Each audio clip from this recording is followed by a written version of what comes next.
আজ বাড়িতে আলুর বড়া বানালাম, খেতে কিন্তু দারুণ ছিল। তো চলো বন্ধুরা ভিডিওটা শুরু করা যাক। তো সবার প্রথমেই আমি আলু সেদ্ধ করে রেখেছিলাম, সেটাই আমি এখন থেতলে নিচ্ছি। তারপরে এদিকে আমি পেঁয়াজ লঙ্কা কুচি করে রেখেছি, এটা এখন আমি আলুর ওপর দিয়ে দেবো। খুব সিম্পল ভাবে আমি আলুর বড়াটা করব।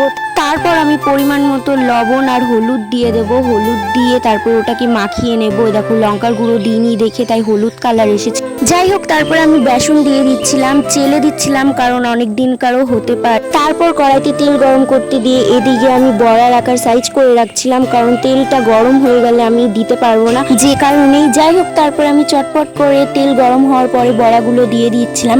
আর এক হাতে ক্যামেরা ধরে আমি ভিডিও করছি যেহেতু, তাই আর জুম আউট হয়ে যাচ্ছে, প্লিজ তোমরা ম্যানেজ করে নিও। এদিকে আমার বড়াও প্রায় হয়ে এসছে, দেখতেই পাচ্ছ তোমরা। তারপর আমি একে একে সব বড়াগুলো নামিয়ে নিয়েছিলাম, দেন একটা খেয়েও দেখেছি যে কেমন হয়েছে।